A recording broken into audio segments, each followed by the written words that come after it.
Sveiki, jūs žiūrite tinklalaidę Memeltalk apie Klaipėdą ir žmones, kurie kuria mūsų miesto istoriją. Šiandieną noriu Jums papasakoti apie pastatą ir apie teritoriją, kurią pravažiuojame kiekvieną dieną. Pravažiuoja tūkstančiai klaipėdiečių. Ir dažnai net nebesusimąstome, kad prieš 100 metų šita teritorija atrodė visiškai kitaip.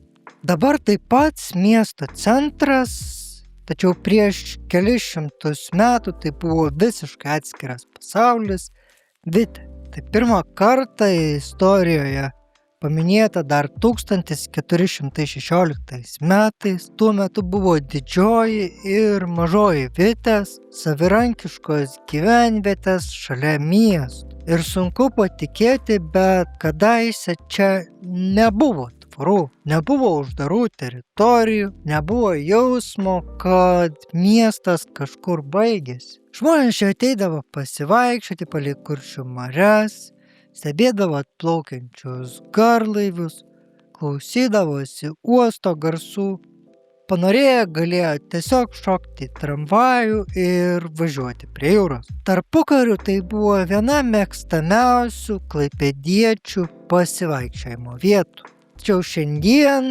mes čia atvykome dėl vieno labai konkretaus pastato. Apie jį pirmą kartą išgirdau ekskursijos metu, kurią vedė režisierius Tomas Jašinskas.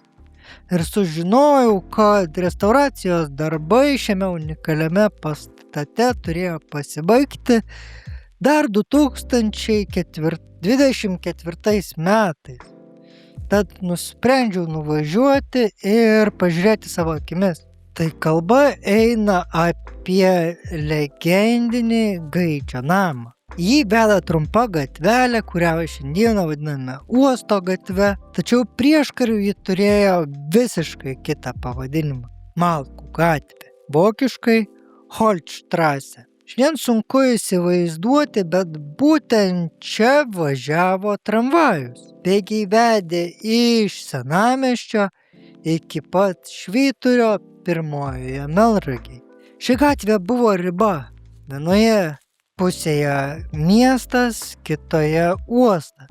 Ir net dabar čia galima rasti išlikusių seną grindinio akmenų fragmentų. Ir būtent 1910 metais čia iškilo pastatas, kuris anuomet buvo vienas moderniausių visame regione. Jį projektavo architektas Walteris Klaimanas. Tas pats žmogus, kuris vėliau suprojektavo garsųjį skerdyklos kompleksą. Tad pažiūrėkime į detalės. Arkiniai langai, ovalūs stoglangiai, erkeriai, virš langų kylantis laikrodžio bokštelis. Ant stogų buvo iškilę keli metaliniai simboliai. Tai vienoje pusėje Klaipėdos herbas, kitoje burlaivis.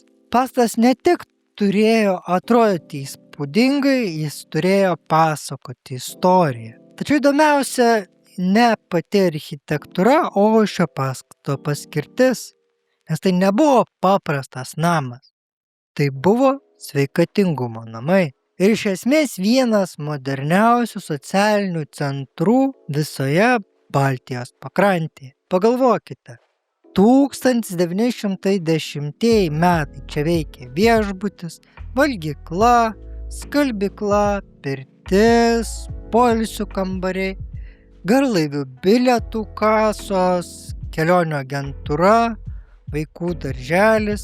Ta čia dirbančios uosto moteris galėjo palikti vaikus, uosto darbininkai po sunkios darbo dienos galėjo ateiti nusiprausti, reiviai galėjo gauti medicininę pagalbą, net atlyginimus kai kurie darbuotojai gaudavo čia. Tai buvo vieta, kur susitikdavo miestas ir uostas. Ir būtent todėl šis pastatas buvo toks svarbus. Tačiau kodėl jisai vadinamas Gaidžio namu, jeigu oficialus pavadinimas yra Sveikatingumo namai?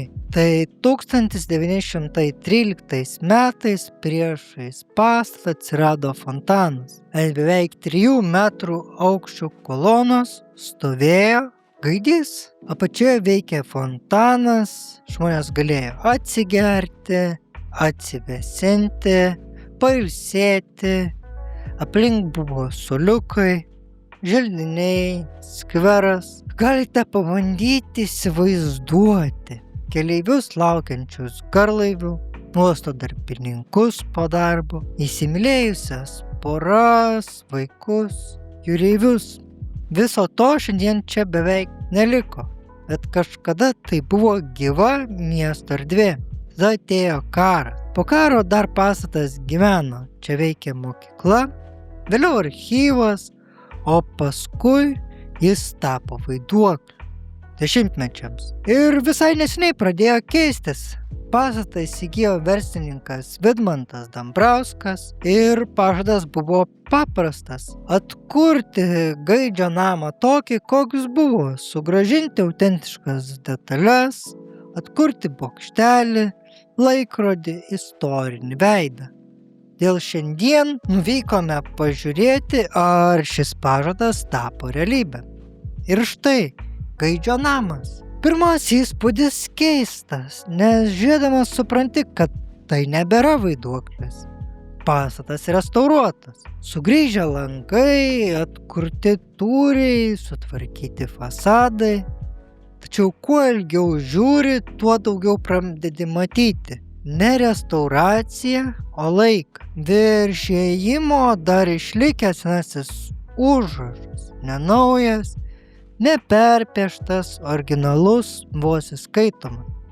Tarsi specialiai paliktas pasakoti savo istoriją. Išvertus, vokiško pavadinimo neperskaitysiu, bet išvertus jisai miesto gerovės Sveikatingumo namai. Ir tada supranti keistą dalyką. Praėjo daugiau nei 100 metų. Pasikeitė valstybės, praėjo karai, uostas tapo kitoks, pasikeitė žmonės, tačiau namas prisistato vis dar tuo pačiu vardu. Pažiūrėkite į šiuos langus. Dideli, arkiniai, erkeriai, masyvios proporcijos. Šis pastatas neatrodo kaip eilinis paprastas administracinis namas. Jis buvo sukurtas tam, kad būtų matomas, kad atvykstantis į miestą iškart suprastų. Čia prasideda Klaipėda. Ir galbūt todėl jis atrodo truputėlį keistai. Atrestauruotas, bet tylus, gražus, bet dar tuščias. Lyg pastatas būtų sugrįžęs pirmiau negu gyvenimas. Ir, manau, pastebite vieną esminę detalę.